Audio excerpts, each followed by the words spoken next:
Hello, welcome to Bad at Board Games.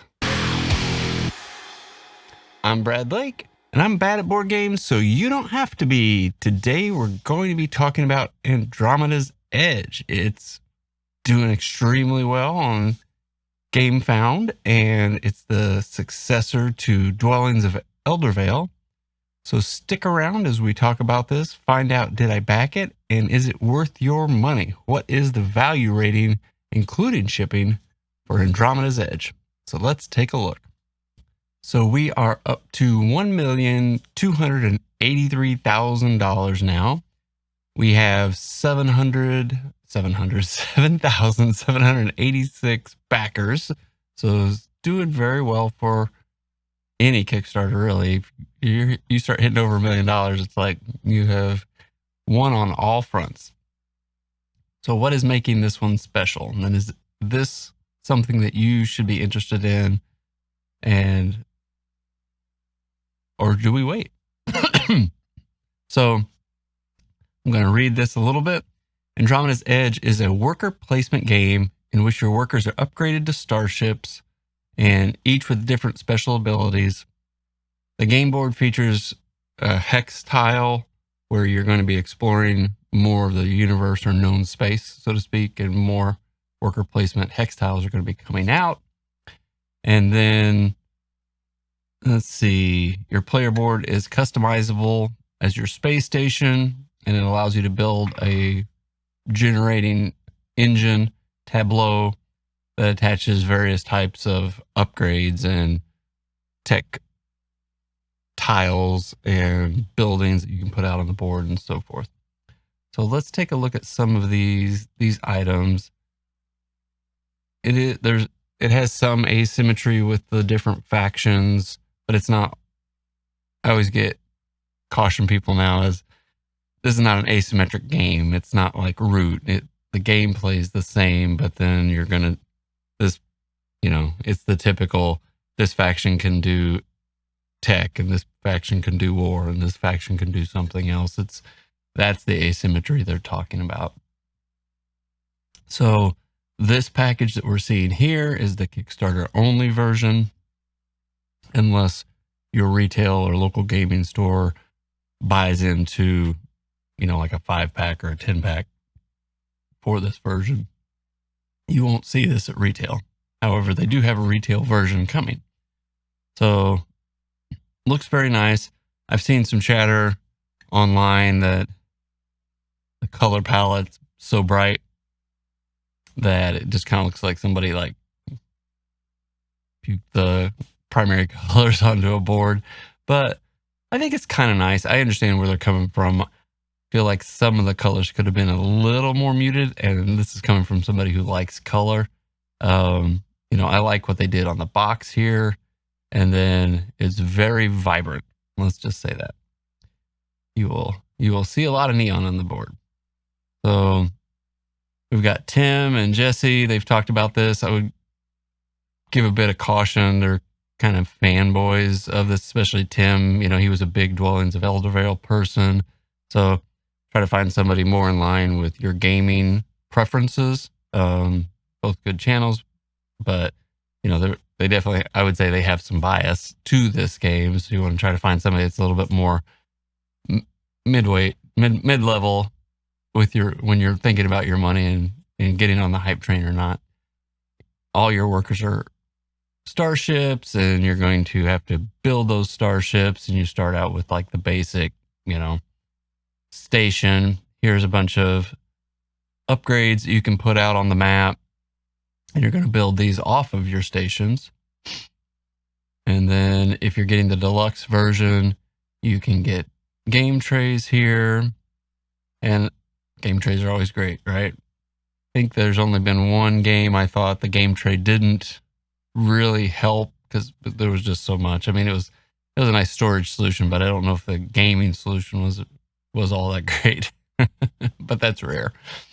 You've got your player board, and this is some cargo. This is your player board. And you can hold your items with these game trays now. I don't know if this is needed in how you do things. If you don't get the upgrades, you're going to get a flat board, which isn't bad. You can have your resources off to the side. And then these are some of the tech upgrades you're going to get, kind of like Kemet, where you can go and grab a tile and bring it into your tableau, and then you can start trying to chain yellow things together or the blue, depending on how your faction plays and what you're good at or what your asymmetry is leaning into within the game.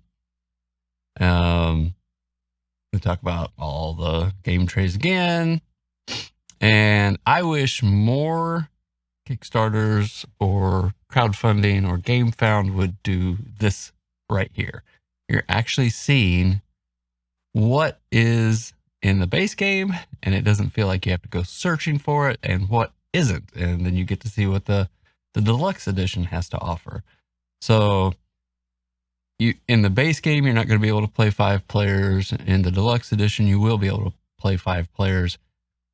As I've watched gameplay of this, I don't think I would want to play this at 5 players, because I think some of the sections get bogged down, and kind of battle is one of those. And we'll get into that in a minute. You're going to get miniatures for all your starships and all your player pieces. And then what's going to change, for the standees, is your buildings and your development pieces. And then like the enemies, those are all going to be cardboard chits. And your resources will be cardboard chits versus a 3D tactical something, plastic, whatever they choose for that. And then your raiders will be the little standees as well, versus the miniatures for the standees.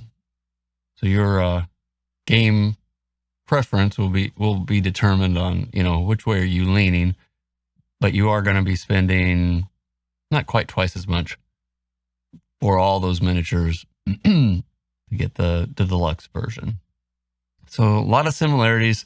The other thing you're not getting with the standard retail version is the game trays, but it is going to have a retail version, and it is going to arrive. So I know a lot of the hype around this is Dwellings of Everdell. It's scarce. The publisher didn't do a good job of being able to get either the money or get it wide distribution, right?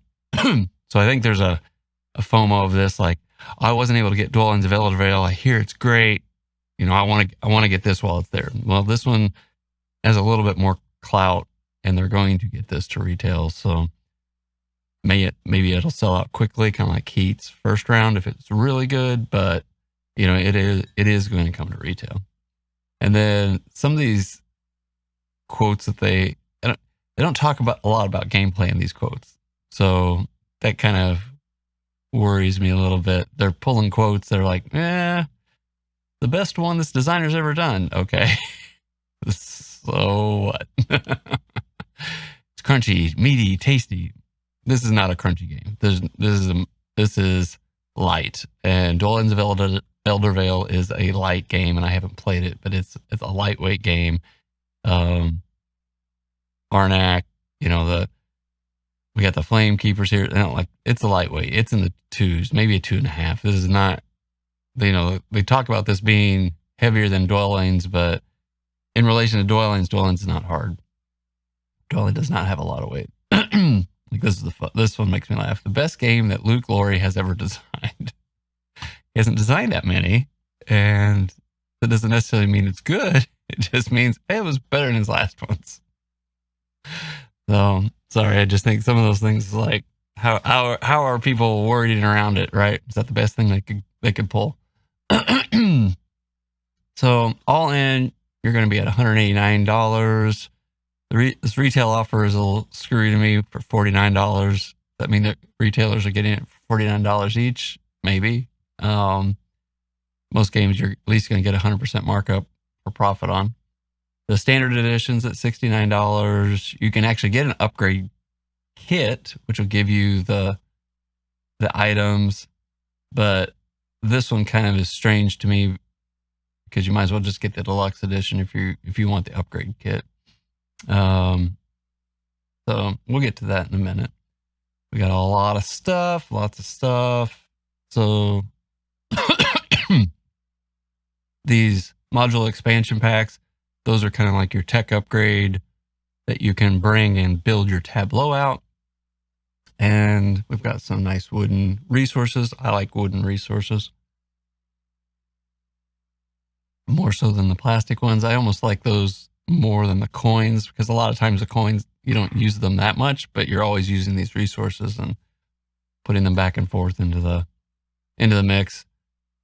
We've got this giant brain, which you can get if you do one of the puzzles that they have for free, or you can just buy it.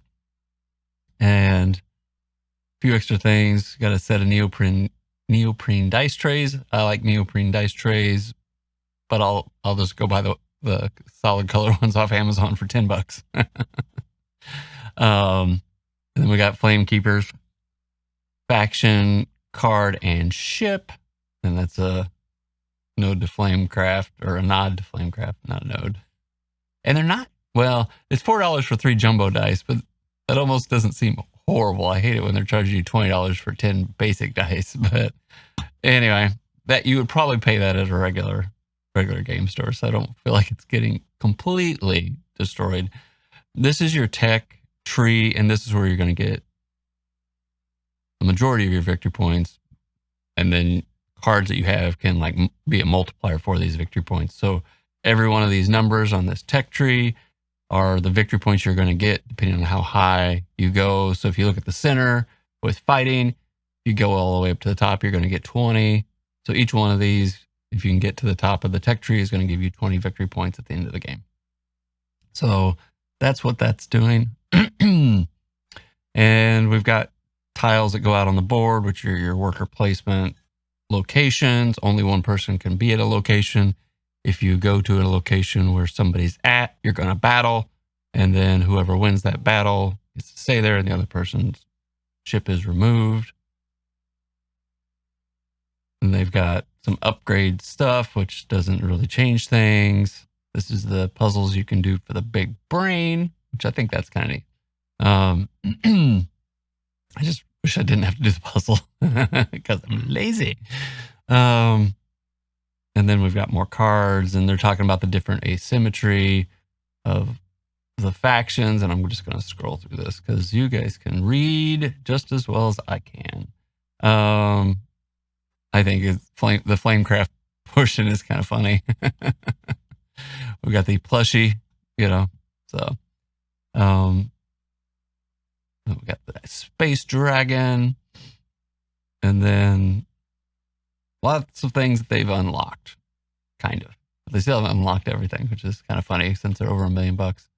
So these are all your raiders. This is the AI faction that's going to come and fight you as you're out on the board. And the way that on kind of the cleanup phase-ish, you look to see how far the raiders can move, and if they can move into your space, they will move into your space and you will battle. So as you're placing your workers out on the board, you're going to kind of want to look like, do I want to go here and be within range of a raider and get attacked? And how important is that resource for this turn? Or do I want to go a little bit further away, knowing that I'm not going to get attacked by a raider? So those are some of the interesting aspects that you'll be trying to ascertain on your turn. Does have a solo mode. And then, so you can see the standees. The standees, I don't think look all that bad if you look on their tabletop simulator version here. So keep that in mind. Standees are not necessarily a bad thing. I've got Zombicide Heroes Resistance, and it's got a mix of standees, and then all the, like mass zombies and things are standees, and I like it. I actually like it. I think it's easier to move around and takes up less space. I still ordered the all miniature version because of that, but I like the standees. It's just fine. Different reviews. John Gets Games. If you want to see how this plays, kind of like with a neutral perspective, I believe he's just playing the game, right? I would watch this so that you can get an idea of, are these tactics something that you're interested in? And is this puzzle something that you're interested in? I think it's the most unbiased playthrough that you're going to see.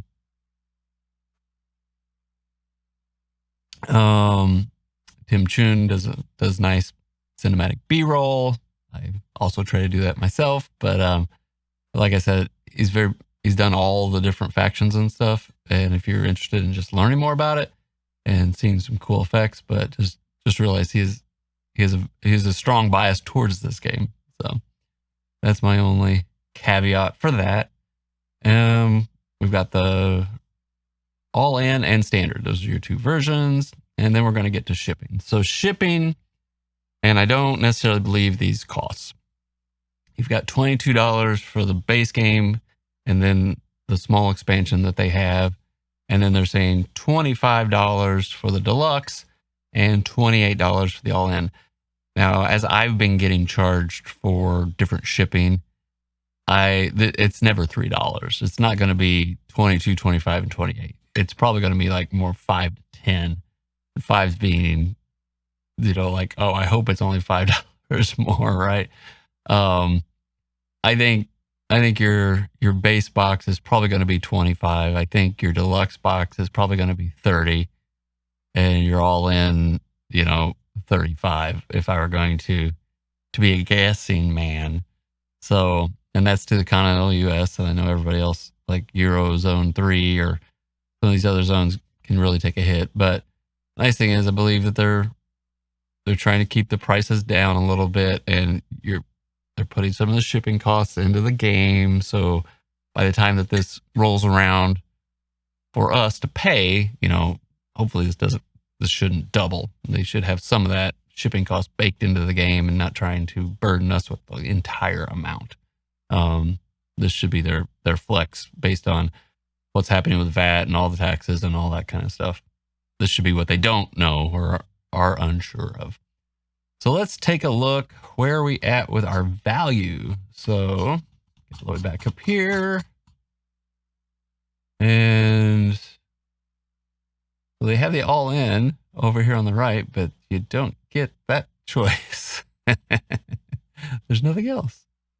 Oh, it says choose words. That's kind of sneaky, don't you think? So if you want something other than the deluxe all-in, you have to hit this little choose rewards version. Let's get to your pricing. And they're not. Yeah. So I'll try to blow this up a little bit on the screen. I know this isn't typically, usually they have big banners and stuff, but so you are going to get on the standee and miniature version. So you're not getting totally hosed here. You're going to get some nice gameplay here. You're going to get your tableau with your ships and everything for $69. And then they're going to give you the expansion, which gives you, the solo version and the +1 players. Oh, I guess I was wrong before. You are going to get 5 players when you get the base game because you're getting the solo and the extra player over here. So in the base game for $69, you're going to get all that. And yeah, you're going to have cardboard resources and you're going to have cardboard raiders, but those raiders aren't out on the board all the time. You're going to have to fight them, and they're either going to win or you're going to win, and those miniatures are going to go away. So it's not like they're out all the time. Now the buildings, like we saw in that other picture, I thought the buildings look kind of nice as a standee. They get attached in here to the base, which is that triangle space station that you start out with. And then if you get the deluxe version, it's going to be that miniature that's going to sit on top of that base. Both very nice, but I don't think the standee version is really going to detract from this a lot. Now, it's always nice to see a deluxe version, neoprene mat, and everything out on the table, but this is still pretty cool. You're getting a lot of the same parts. So, and this was $22. I'm going to say it's going to end up being $25 to ship this. And it might be more. I've never seen them come in under. Maybe once. So for the value of this and what you're getting, I think it's pretty good, pretty spot on actually. So you've got some miniatures, which is nice. $69, which is comparable to Dead Reckoning, which has some nice base game components from backer kit right now for pre-order, and then you're getting this little expansion to make you feel like you're getting more for the solo version and for the fifth player, which I still don't think this is a 5-player game. So this value, I think it's above average. Now, if this standard cost 100 or 150, I would say this is a value of 1. If this were $40, even just for the retail version, I'd say this is a value of 5 for what they're showing you here. But let's just call it what it is. It's $70, and then you're going to pay $25 for the shipping. So you got a $95 game. So that's when you start thinking about it from $70 to $95, you're like, okay, we're starting to push. Is this that good? You're 2/3 of the way there to something like Nemesis, which is a pretty high quality game. At $95, I'm probably going to have to say, I would have said this is a 4 at $70, but with the shipping, you're probably going to bring this down to a 3. Like if you get this at retail and don't have to pay shipping for it, I think this is probably a 4 out of 5. If you want this now and you just kind of want to lock in your pledge and you're willing to foot the bill for the shipping, then I'd probably say this is a 3. I don't think it's lower than that. Everybody has to pay the shipping costs when you're doing Kickstarters. So then it really depends on how bad you want this. So you're at almost $100 for this game in the standee version. Is that worth it? Or do you want to wait for it to get to retail and then you'll eventually pay less as long as it doesn't sell out? If this game kind of comes in as just kind of like, oh, but not like, oh, you'll be able to get it less than $69. But, I don't feel like this, I know this has got a lot of hype right now, but I don't feel like this is the next, Arc Nova or, some of the this, I don't think we're going to see that. And then the deluxe edition, which you cannot get at retail, is going to give you everything miniatures, all the game trays, and you're not quite doubling the price, but you're real close. So you're going up $60 on that. And I'm going to say the shipping of that is going to be probably $30, not $25. And so now you're at $160 for this game. And at this level, I'm going to look at something like Nemesis, right? And From Awakened Realms. And that was like a $150 game. And I was real reluctant at that time to buy that game, played it on Tabletop Simulator, liked it enough. One of my favorite games of all time. This is giving you the components that look comparable to that. So, in the realm of, is it worth it? I don't know, because I don't, you kind of have to is that game experience worth the $150 you're going to pay? But, we just have to see when it comes out. But I would say that this is worth your money. It's $160 though, right? So I think the other one being retail and it's going to show up and you potentially can forego the shipping, that's a 3. This may be one of the few that I kind of say okay, this might be a 3.5. I don't think this is a 4. This is still $160 all, for this. Which is a hard pill to swallow, but I think what you're getting compared to what some relative other good games at that price are, and I can't tell you how good the gameplay is. Is it $160 worth of gameplay? But I think this is probably a 3.5 for what they're trying to sell you. Now it's a lot of money.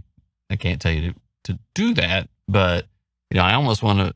I think for me, if I'm going to back it, I would probably go with the standard edition just to not pay the extra $60. There's a $60 difference between these two. Or I'm going to wait for retail. That's nice, but this may be a lighter game than I'm interested in. So we'll get to, am I going to back that or am I going to back it or not? So that's my opinion on these two. Couple things with the number of players. As I've watched the battle system, I think the battle system can kind of bog things down. I don't know if this is a game I'll ever want to play at 5 players. It just feels like it can get slow. And the other thing with this is you have to realize if you're a lover of Lost Ruins of Arnak and some of the lighter weight games that are out there, this is probably going to be more in your ilk. It's not too complex. It might bump it up a little bit, but based on what I'm seeing, this is similar to weight as Arnak, but then you're going to have a tableau that you can add and chain, but that may be a good thing or bad thing. It may slow the game down, especially at higher player counts. So that's something to just be aware of. The battle systems, kind of go watch that, see if it's interesting to you, because you're going to roll dice and then you're going to match dice. Whoever has the highest, if they tie, you get rid of that one. The next highest, if you tie, you get rid of that one. And the more dice you roll, you have the potential to be the winner. But it's whoever, if you have 10 dice and you don't have that many, let's say you have 6 dice and you rolled all 1s, 2s, and 3s, you could probably get some rerolls.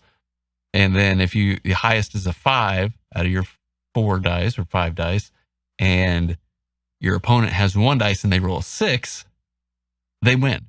So it doesn't matter that you had a bunch more. They got a higher dice roll. Now you have some tactics cards that might be able to help. You're going to have a higher chance because you're going to be able to reroll when you have more dice, and they call it targeting. So those 4 dice, you'd probably be able to reroll anything 4 and under. So there's things like that. The odds are more dice you roll, obviously, but like somebody could get a 6 and then you're still going to lose. So just take a look at that. I like dice rolling games. I don't think it bothers me so much. This fiddliness of it as you have to match up the dice, that kind of is like, but I don't know. I haven't sat there and played it, but I can see it kind of bogging things down. So am I going to back this? I'm still on the fence with this right now. I was an absolute, I'm not going to back this. I'm not going to pull into the FOMO. But the more I kind of watch the gameplay, and I'm like, it's not bad. It's not a crunchy game. I think it could be a nice playing game.